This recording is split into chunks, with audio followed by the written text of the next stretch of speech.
most definitely I had to, in respect of the meeting itself, but also in respecting the public, to show some decency and not disrupt the same meeting that we convened and in the main called by the same chairperson. So now feel free, you didn't commit anything wrong.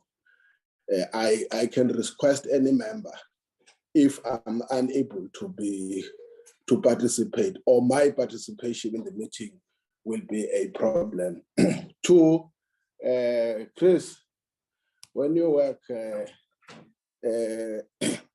I think the simple thing, honorable members, to say is that maybe the meeting was made a little bit poorer with the challenge I had.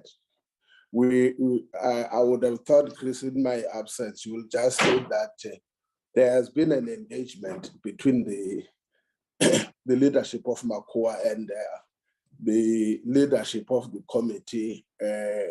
And unfortunately, the whip at that time could not be present in the meeting due to some commitment he had. But in simple terms, we were able to find one another. We had to take them through the rules of Parliament, including how committees of Parliament operate, because we felt it was necessary to have that discussion so that when we meet, we don't start afresh, throw mud at each other. If we needed to do so, let's just dispense of that. And then in the meeting of today, like this one, we then deal with the gist so that we understand that our differences are not based on attitudes, but our differences will be based on facts. And there's nothing wrong to disagree with regards to that. And all the issues that had happened, like they are saying, we agreed that from now onwards, we must have a very courteous, if there is such an English word, way in which we relate to one another. Our doors will remain our doors open. Maybe just to put them, anyone at ease, one of the things that we have said is that this committee is represented by different parties, and it is impossible that all of them can develop a particular attitude against one or any other entity. For an example, you've got 6 from the ANC, you will get 5 from the opposition parties, 2 from the DA, 1 from the FF, and 1 alternate from the FF, but there's one with 1 alternate who is consistent, whose apologies made. You have 1 which is from the IFP, and 1 from the ATM, and 1 alternate, or 2 alternates, which is 1 from the AIC and 1 from the from the PAC. Of those, any member of Parliament, if he receives any correspondence, is allowed to present that to the committee, and the committee will have to develop an attitude on that. But having said that, I think from the presentation, because at least I listened to almost 99% of the presentation made. I think for me, honorable members are correct. The presentation makes more sense. In fact, Makua, there's one thing that when good work is done, we must appreciate, is that you are giving us a scientific exercise that you wanted to bring to the attention. And in my view, this is what we have to tackle heads on. Criticism should not be an issue. In fact, they must make us much stronger and to deal with issues. I think some of the things we must agree that they might be a reflection of a general problem that even ourselves as members of Parliament, we are faced with from time to time. And as members have said, unfortunately, when you make a presentation, the committee has to go back and deliberate on that presentation. You have asked questions of clarity, and it will then come back and say, this is what we think might happen.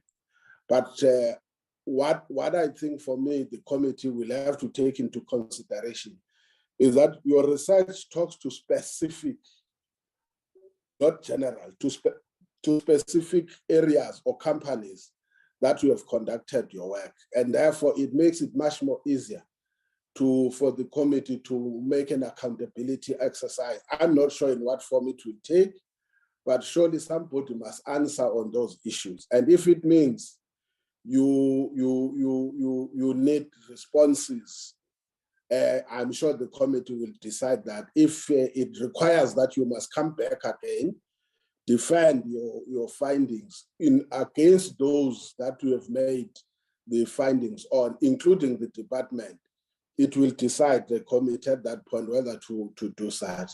But in the meantime, I think even without the committee, so that we don't create some unnecessary expectations. Unfortunately, committees of parliament, the manner and the nature of their operation is not about recognition of structures. I'm sorry to tell the truth, but that's the reality. The reason, for an example, you'll get labor business is simple because in the social partners platform, like NEDLAC, most of these entities are recognized as four. You've got the government, you've got business, you've got labor, you've got the community structure. Where some of the labor unions you will find speaking to the portfolio committee, it is not them that are recognized. For an example, I can assure you now, when we go out for research and conduct oversight, we don't go and ask the unions to do presentations to us. We go and ask the companies to account, talk to workers. It is up to the unions then to organize themselves when we are there as unions that will be making presentations, but we talk to workers because recognition is another matter. That is why, and you'll find that most of those unions in NEDLAC, to put it simple, they are represented by their own structures. But I would say for now, for the sake of alleviating your concerns, you are allowed, and my request would to do exactly that designate somebody who would look at the proceedings and every activities of the portfolio committee, brief the leadership of Makua Amoa that there is this matter that we might have an interest on. And on the basis of that, you are entitled and allowed then to write back to the portfolio committee and say, for an example, if we were to go out now and conduct an oversight on the social and labor plan, there's nothing wrong to bring to the attention of this committee that, in fact, where you are directed, we don't think it is a correct, direct place to go. We are of the view that here is the issue, the areas that you need to attend to, and then we will take that into consideration. And if then you say, based on the fact that we know that the committee's intention is to do 1, 2, and 3, then we will be able to advise the committee that before it undertakes that, can it consider these areas? We are doing this because if we were to do a platform of recognition, the difficulty that we'll have, somebody will come and say, but how did you choose this one and leave these other ones? So the question of operations of the committee do not necessarily even need a structure. If somebody who might be a member or even an individual of Makua or Amua writes to the portfolio committee and say, here is my take on these matters of that I'm bringing to your attention, the committee can't just say, no, you are an individual. It must then look at the matter raised. And based on the matter raised, it must then see whether this is a matter that it requires to be tackled. So every correspondence that is sent, it gets the attention of the committee, then the committee will then develop an attitude. But as we have said, that we will be able to revert back to yourself and then say, what do we think is the way forward? But some of the issues may not even have to wait for you to come back and hear what is happening. They may require us to tackle and deal with them immediately head on, and keep on if there's any other matter. Lastly, on this thing, you are free also to engage with our staff that is responsible, especially for research and development, so that they can keep us informed as a committee on new areas of development. So we won't let these things to go without attending to it thoroughly. Beside that, can I give then your presentation with regards to the two items, the mining charter, court outcomes, as well as illegal mining? You'll choose which one you start with. Thank you. Thank you very much, Chair. If I may just say before we start on that presentation, that I think it may be important for us to just clarify that there are two areas of representation that we are concerned about. The one is about speaking to the portfolio committee, and I think we've clarified that very clearly, that we will write to the portfolio committee from time to time, as we have been doing. And hopefully going forward, we would have a better relationship and better understanding between us so we can deal with the issues. But the second element of representation that we are concerned about is at a legislative level with regards to how the industry is set up. The core point of our presentation was that communities are excluded at very important points of the legislative process, of the regulatory process, of the governance process. And we think that a process of amending the law or reassessing the law in light of those shortcomings is important, so that community voices are located within the discussions. As you correctly point out, NEDLAC is set up in a way that is supposed, at least in theory, to have those voices represented. And the point of our argument is so the voices of community, labor, and business and government represented in a forum so that decisions can be taken that is equitable and fair and just and advances the nation as a whole. And in the same way, we're saying that within the mining sector, those four community interest sectors need to be represented. The one that is not represented there is community, and that is what the law needs to be adjusted towards. But I appreciate that the PC will deliberate on that and will come back to us on that at a later stage.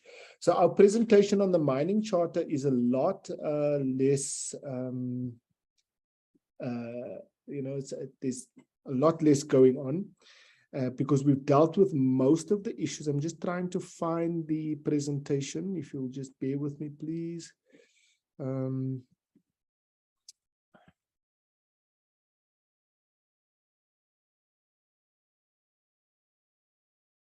we go. Okay, found it. All right.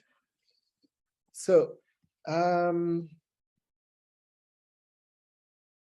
with regards to the mining charter, Chair, we were asked specifically to share our comments and thoughts on the judgment handed down in September of last year, in which Makua was a party to that case.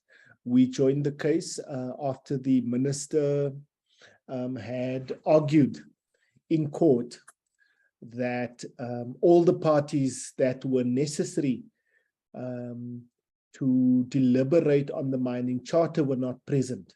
And specifically, the minister indicated that community interests were not at the table.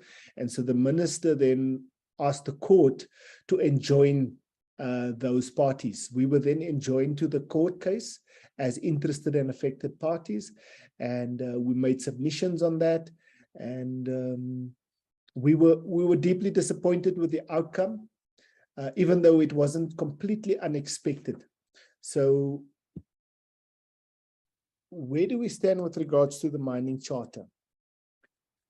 So we're saying that based on our presentation, if one looks past the box ticking exercise of the Minerals Council and the numbers that they presented to the portfolio committee, and we look at the alternative view that we've presented today, then we can say that the mining sector remains largely untransformed. I mean, that seems to be a general case, and it's reflected in the inequalities that still exist in society, the high unemployment rates, and the ownership structures, of course.